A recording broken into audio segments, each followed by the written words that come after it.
Bonjour, bienvenue sur cette nouvelle vidéo de Magic Ovaries.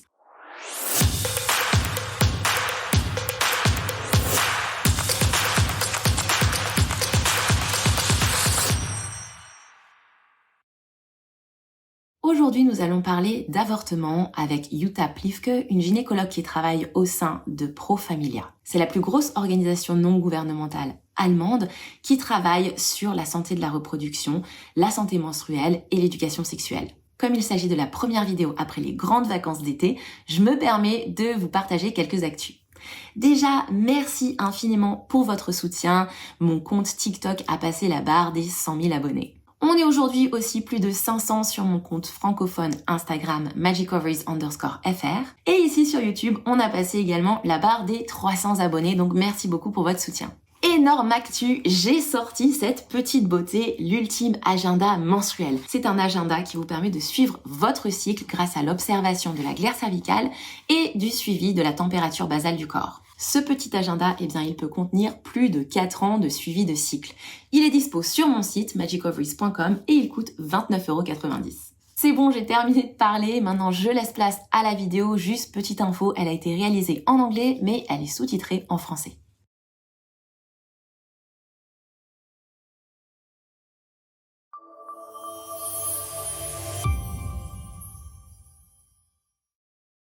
Well, she has to make up her mind at some point, not immediately, but like within the next 3 months, if she wants to continue the pregnancy or if she's going to opt for an abortion. Yeah. And we try to help her making the decision. Lots of women who come here have made up their mind already, and then we give information and explain and try to take away the worries and the preoccupations, and we have a list of doctors and we can explain which doctors offer which opportunity, but basically it's a big decision to make which might take some time, and we try to help.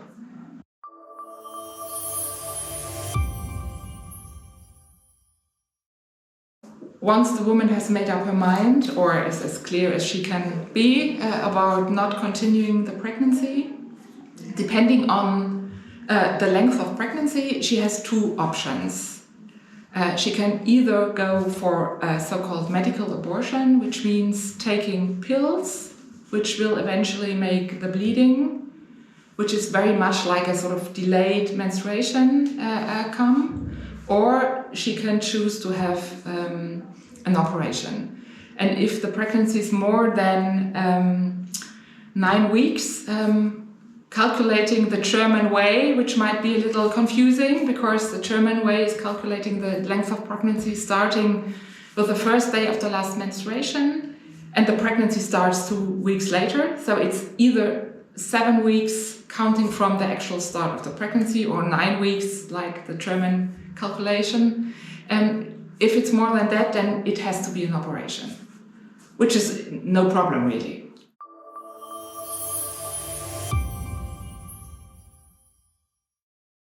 Well, it's very much the same everywhere. It's a very international way of treatment, and the medication is basically the same wherever you take it. It's 2 types of pills with 2 completely different types of substance. Yeah, the first pill is taken in Germany. That's the law. It's taken at the doctor's place. The doctor has to watch you taking the pill, or it's normally depending on the dosage, 1, 2 or 3 pills you take. And then the woman can go home, she can go back to work, she won't really notice all that much because it takes a little for the pill to work. And what the pill is going to do is it's going to block the hormonal receptors. Yeah, so these are blocked, and then the hormones can't really work anymore. So it's very much like the hormones aren't there anymore. Yeah. And this makes sort of the tissue starting to get loose inside the uterus. And then 2 days later, after this has sort of continued working, the first pill, there's a second type of pill taken either at a doctor's place again or at home. Lots of women prefer to take this second type of pill at home. And this pill will make the uterus start working to try to push the loosened tissue out, and then the bleeding will start, normally after 1 to 3 hours. Okay. And that's sort of the thing the woman will notice then. She'll have her bleeding. Okay. Yeah.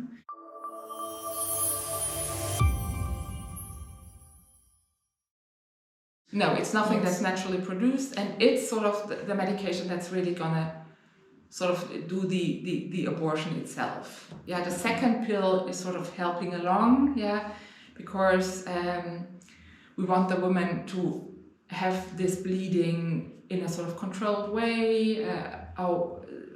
Most women prefer the bleeding to start as soon as possible to get this over and done with, but the abortion itself is happening with the first pill, and once you've taken it, you can't make it go back again.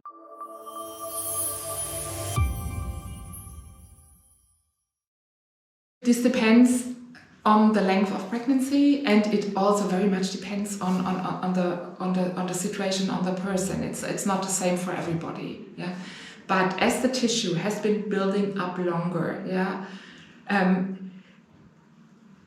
it's important to understand that the tissue that's bleeding out when you have your medical abortion is the tissue that's been built up completely from scratch every month. So basically what happens when you have your regular menstruation is like the body has been building up this tissue for 4 weeks, no pregnancy is happening. This means these hormones sort of drop, and then the tissue is loose and it starts to come out, and that's your menstruation. When you're pregnant, then the tissue is staying inside your uterus longer, and it continues building up for a longer time. Yeah, and when you have the medical abortion, all the tissue that's inside your uterus has to come out. Yeah, and it's more tissue. Yeah, so the bleeding will be heavier in most cases and will take longer in most cases. Okay.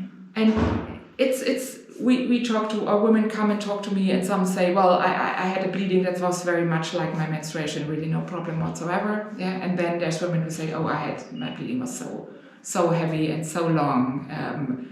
I never bled like that before in my life. And most women are somewhere in between. Yeah, so it's good to prepare yourself for a strong bleeding, which is going to take like 1, 2, 3, 4 hours, not longer. Then it's going to go back to normal, like your regular menstruation, and then it becomes less and less and less and less. But it will also, in most cases, take longer than the normal menstruation, meaning like maybe a week or 10 days. But in the end, it will be a very light bleeding. It won't be a heavy bleeding for such a long time.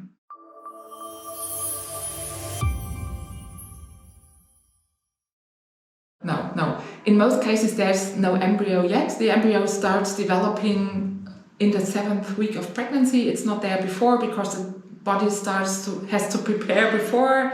It has to build up the tissue. Then the little sac has to develop, which has to grow and have a certain size. And then the embryo will start developing. And in the beginning, it's more like it's a sort of it's muscles which start pulsating, but it's tiny and it's very soft tissue. Yeah, and within these 2 days between the first and the second type of medication, it will dissolve. Yeah. But what women will see is that there's more like this endometrium tissue, and she will see there's more clots. Yeah, it will be like a heavy menstruation, which most women know.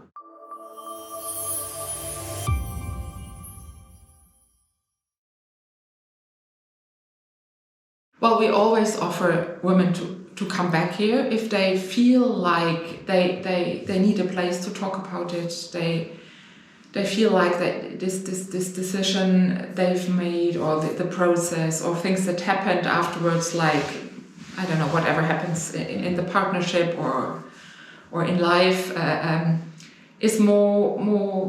They think more about it than they are prepared, or they knew before. So women can also come and talk about this. Some come like years afterwards, at some point in their life, when they feel like, oh, I want to look at this time of my life.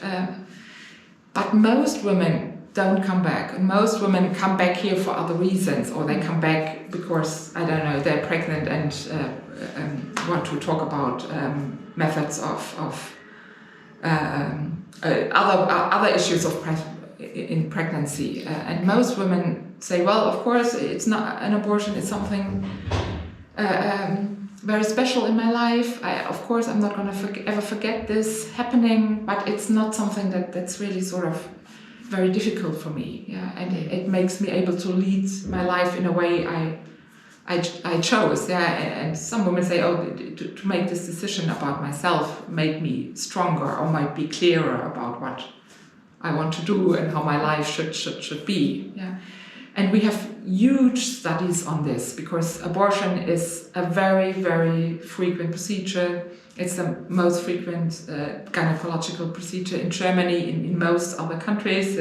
So we have huge information on this, and we know that most women don't have psychological problems afterwards. Or we also know that women who continue with a pregnancy in a difficult situation have more psychological issues than women who chose to have an abortion. Mm-hmm. But of course, you can't say this for, like, every woman is different, and it's very important really to look inside yourself and have a feeling for what is my way.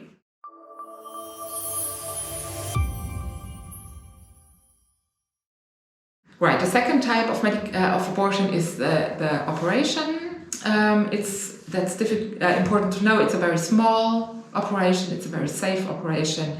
There's no cutting, there's no sewing, there's no permanent alteration of anatomical structures, there's no way of knowing afterwards, no gynecologist, nobody could see if a woman had an operation for an abortion or not, because what's going to happen is that the woman is given a medical preparation before, which is exactly the same pill like the second pill in medical abortion, which sort of starts dilating the cervix a little and makes it softer, yeah, and sort of makes it easier for the gynecologist to enter the uterus. And then in most cases, the woman goes for general anesthesia. You can also do abortion in local anesthesia, but most women choose to have general anesthesia. And so once the woman is completely asleep and doesn't feel anything anymore, then the doctor sort of opens the cervix, dilates the cervix with instruments until it's dilated enough to insert a tube.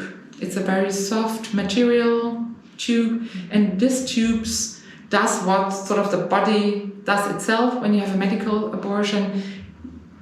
It sucks out the tissue inside the uterus, which is the endometrium with the maybe bulb and the embryo inside. So you sort of suck out, and it's only the part of the endometrium again which the body creates completely new every month. Yeah, so there's no permanent alteration as well. Mm-hmm.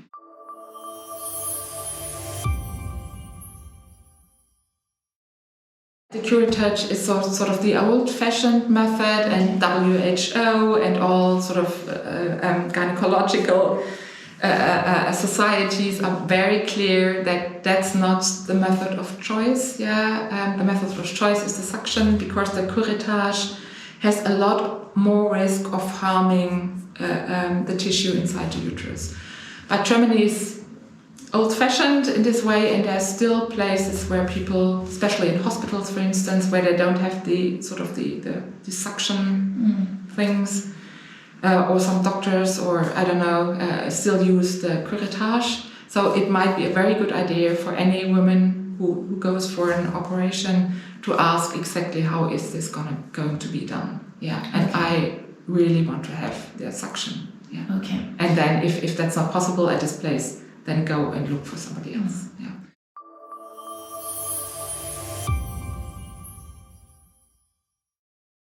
In medicine, there's never 100%. It just doesn't exist. Yeah, and there is no operation with 0% risk of of adverse effects, of sort of things happening that nobody planned. The risk is very, very, very low, yeah, but it's not zero, yeah, but it's very low, yeah. It's almost zero, yeah, which means that normally, in most cases, it's no additional risk if it just happens in your life that you have an abortion and then you have an unintended pregnancy and go for an abortion again, yeah, and we see women here in this situation, and at least we can tell them, oh look, your fertility is not changed. Yeah, you didn't want to be pregnant. Most women use contraception and still become pregnant. It happened to you, so see, there's no problem with fertility. And if you have another abortion, it's going to be the same.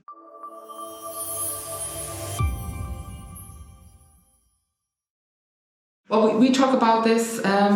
And the doctor who's going to do the operation is going to talk about this as well.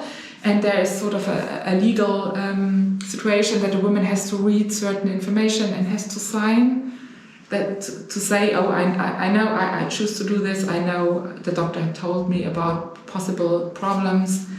And there's also always a very, very, very, very small possibility of sort of hurting the uterus. It's very small, but it's not zero. There's always a possibility of a very heavy bleeding.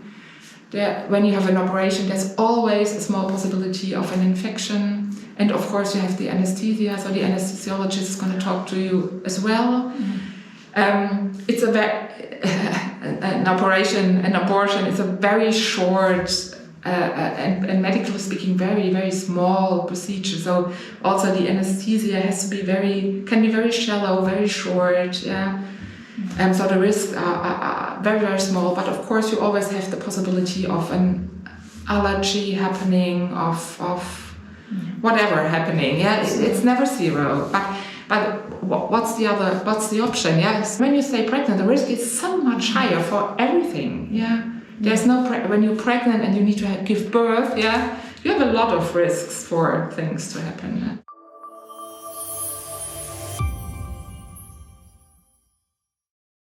You go in for the operation, then it's usually like you change. You're told before what you're supposed to bring and how you're supposed to dress. Then it's important to know that because of the anesthesia, you can't eat or drink or smoke before, but you're going to be told how to handle this. You can brush your teeth, yeah. And then you're going to wait for your turn for the operation. You walk normally. It's like this. You walk inside the operation theater because you're not ill, you're not sick. Then you sit on a chair that's very much like a gynecological chair, and then you lie back and you with your legs put up like this. And then the anesthesiologist is talk to you again. Okay, so we start now, and then she's gonna put a needle inside one of your veins, and then she's gonna give you an injection with medication, and then you're gonna sleep. Yeah, and then you won't notice what's gonna happen. And when you wake up again, normally it's all finished. You're in a regular like bed or sitting on the chair already, and then you're going to stay at this place for an hour or two to make sure everything's good. This is basically because mainly because of the anesthesia, not because of the operation, but there's sort of rules and regulations concerning anesthesia. Also concerning that you're not allowed to travel home by yourself. Afterwards, somebody needs to pick you up, or you have to arrange for a taxi. And then you go home, you lie down, you will be a little tired, but basically you won't really feel all that much, and you can go back to work and do whatever next day.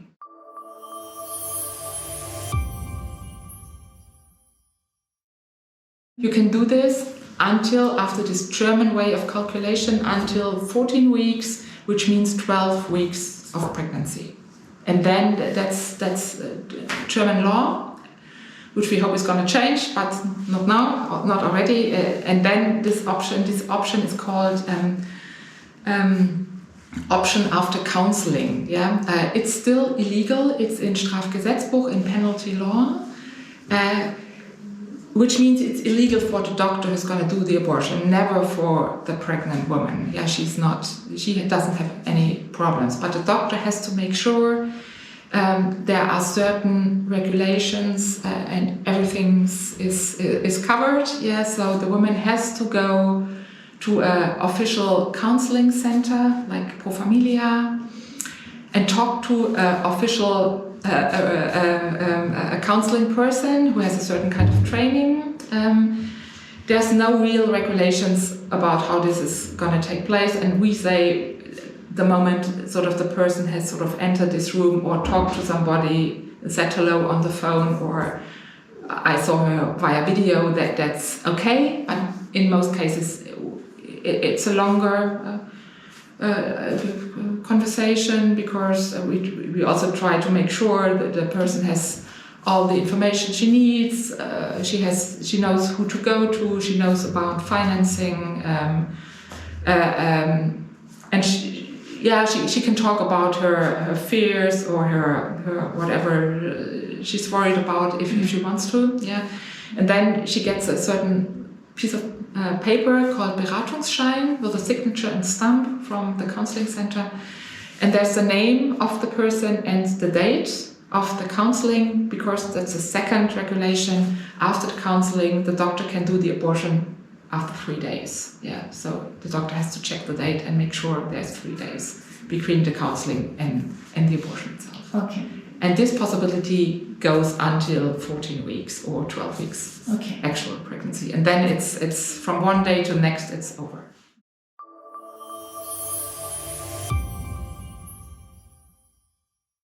Not really, because with the suction method, and in lots of cases there's no embryo yet, yeah. And with the suction method, you have sort of a apparatus and you have a lot of tissue, a lot of material, yeah, from the abortions, and there's sort of the embryo inside, and the embryo is not like we imagine it to be, like sort of something like, I don't know, a firm. It's still, it doesn't have bones yet. You could always talk to the gynecologist about this, yeah, and of course there's options for lots of things, yeah, but it's not something that's so important for most women, yeah. But it might be, yeah, especially if the woman's sort of sometimes it takes a long while to decide, and sometimes sort of both ways are very close together, yeah, and then it might be important to have a ritual.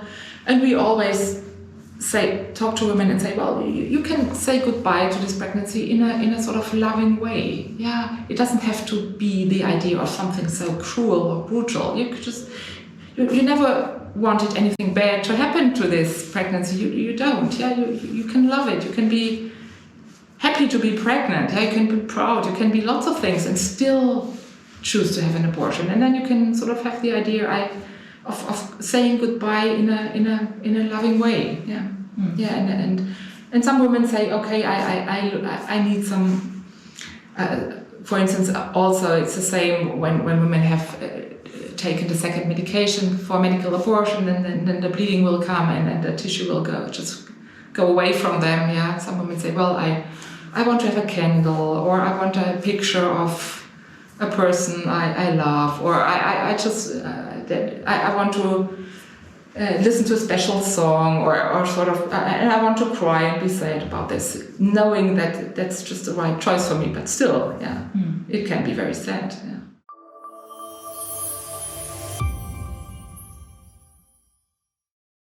Yeah, it can come back as soon as after 10 days. So it's very important to think about contraception right away. Yeah. Normally it takes a little longer, yeah, for most women, because the sort of the hormones have to change back, and then the regular cycle has to start again. So mostly it's more like 5 weeks after the abortion when the first menstruation will come again. Yeah, but it might be after 4 weeks already, or earlier. Often it's like more 5 weeks. It can take longer as well.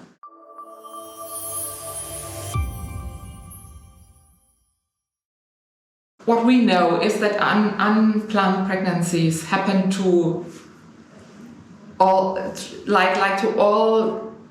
age groups, all social groups, all types of people. And as soon as you have heterosexual sex, there's always the possibility of being pregnant. No matter what you do, because there's no 100% safe way of contraception. Yeah, and what we do know is that most women who have an abortion are between 25 and 35 years. Half of the women who have an abortion do have one or more children already. And what we hear here is that I have the idea, I don't have really data on this, that most women who become pregnant unwanted do use some method of contraception. Yeah, and it's just never absolutely safe. And we see women here with IUDs, and we see women here with Kupferkette, and we see women with all sorts of methods, and still pregnancies to happen. But the idea that women just don't care and then they are pregnant and just go for an abortion, that's just not true. Yeah. Yes. Yeah. And in Germany, the number of abortions is very low. Okay. Yeah.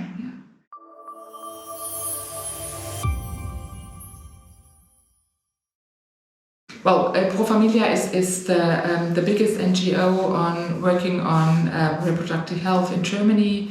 And we are sort of all over the place with lots and lots and lots of centers, and the easiest way would be to go on the internet, and there's a Pro Familia website, and you can enter your postal code and go and look for the next counseling center. Yeah, and at the moment we are sort of things changed with the pandemic situation, and we do offer counseling in person, via video chat, and also via telephone. Yeah, so you don't, if it's difficult for you to come here, you can contact the centers. I don't know if all centers in Germany offer all options, but basically it's possible. And there's other counseling possibilities apart from Pro Familia as well. Merci d'avoir regardé cette vidéo jusqu'à la fin, j'espère qu'elle vous a plu. N'hésitez pas à nous rejoindre sur Instagram, le nom du compte c'est magicovaries_fr, et à vous abonner à cette chaîne YouTube pour ne pas louper les prochaines interviews. À très vite!